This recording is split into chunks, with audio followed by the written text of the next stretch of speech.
So a quick tour of the Nokia N8 here. It's Nokia's first Symbian 3 device. You're seeing here the home screen, but let's just take a quick look around the device. You can see here the camera capture button on the side really is excellent. That two-stage autofocus, one of the best I've seen on a mobile device. The slide lock and the volume controls. On the back it's the 12 megapixel camera. Of course this also shoots HD video. It's got twin microphones, one of which is there and the other one is down there. So that gives really ambient sound noise recording in videos, and we saw a quick demo of that earlier. Very impressive stuff indeed. Probably the best video audio soundtrack that I've seen from a mobile device ever. Then on the other side here we've got the SIM card slot and the micro SD card slot. That's up to 32 gigabytes. That's in addition to the 16 gigabytes that's inside. On the top here we've got the usual power button, but also the 3.5mm audio jack and the HDMI out port, which you can plug an adapter cable into and then plug into your HD TV or indeed any other HDMI device. That will output in 720p for images and video, and we'll scale up the UI, which we'll take a look at in a minute. Just go down to the other end of the device. You can see there's the speaker, but also the thing for attaching a lanyard. And just at the bottom here you've got the home key. This is the key to switching back to the home screen shown here, but also for multitasking. So if I just press that quickly, you'll see the multitasking pop up. It's the visual multitasking. Let's take a quick look at some of the applications here. You can see we're actually running 7 applications. I think that's a good indication of the performance. Let me just pop into the Photos application here. You can see, scroll through images very quickly. Look at one of the flowers here. We turn it around so we get the turn it around the other way. Sorry. You can see it's still a bit sluggish, but bear in mind that this has got 6 weeks to go on software, and so I'd expect significant improvements. They'll be running all kinds of debugging software in the background, but one of the things that Symbian 3 introduces is multi-touch. So if I pinch to zoom there, you can see we zoom in on the flower here, move it around the screen. Bear in mind these 12 megapixel images, it's really very impressive performance. If we go back here to the thing, you can see another typical Symbian 3 usage is a long press to bring up extra action items. You can see the pop-up menu here, rather being attached to one side of the toolbar, as was the case in previous versions of Symbian. You get the extra commands here. Note also the toolbar on the right hand side here is actually thinner than on S65th edition devices. It's one of the key UI changes that makes things a lot more friendly. You'll also have noticed there's been single tapping a lot of what I've been doing. We'll just dive in and see if we can get into the Maps application here. You can see we're in Piccadilly here. Again, the performance comes to the fore here. Moving around the map is much quicker than it has been in earlier devices. That's thanks to the extra processor, or rather the graphics code processor, zooming in and out. Again, very impressive on performance. For a prototype device, this is really a big step forward for Nokia.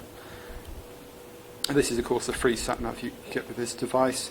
And we'll just switch into another application. We've got the camera, which we can't really demo here, but music player is another example of the graphics being shown off. This is a sort of cover flow-like UI. You can see here that the performance of this is particularly impressive. Tap on one of these and we'll bring up the album list. And cancel that. If you switch it the other way, it switches into a slightly different UI. You can see here this is the artist and album list. Again, kinetic scrolling, all very quick indeed. Go into one of these. You get the track list down the bottom here, but you also get the same cover flow along the top here. Notice how, as I go through, it's bringing up an alphabetical letter to indicate where you are on the list. Again, that's something else you see quite frequently in the UI on Symbian 3. The music application, so you just click on one of those, now playing.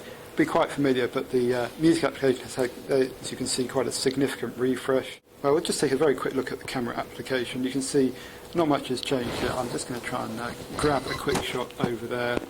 You can see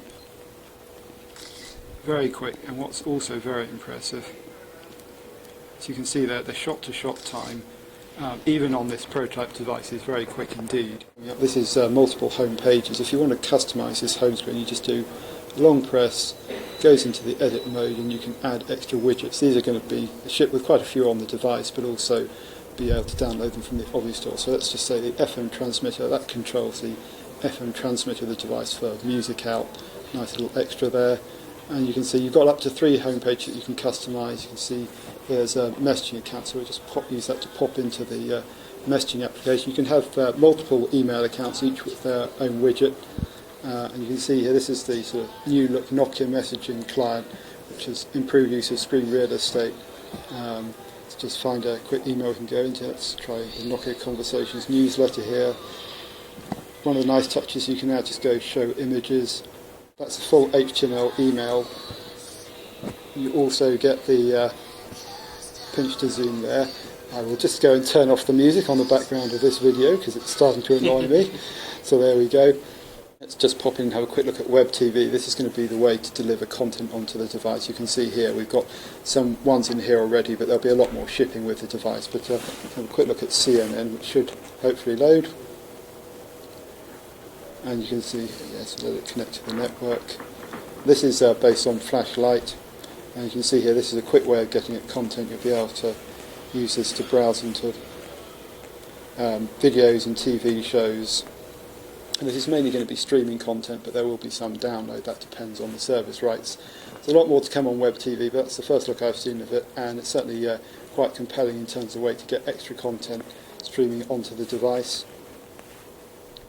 Let's just have a quick look at the video application. We'll see if we can play back one of the test videos. Have a quick look at the Tron trailer, for example. You can see here the playback quality of the video is excellent. The camera that we're recording on really doesn't do this screen particular justice, but you can see here Tron just starting off there. Let's skip forward in the video. Do so again. Let's see if we can bring. There's a classic Tron look with the different colours. As I say, not ideal recording conditions here, so I can't really point out how good the screen is, but it is AMOLED based. And certainly seems very promising. It's, I would say, amongst the best screens I've seen on a Nokia device. I think we'll finally just have a point out here that the usual applications folder. We've got the usual array, including the video editor here. We won't go in. There's a great demo that you can look on the web for that. But you know, the chat application, that's multi-headed IM for things like Google Talk, Yahoo Messenger, Microsoft Live Messenger. It's also got the sort of Office tool set, so if we just pop into there, you'll see that you've got Quick Office as well as the dictionary application, the business card scanner, the Adobe PDF. You know, a very comprehensive Office selection of software out of the box.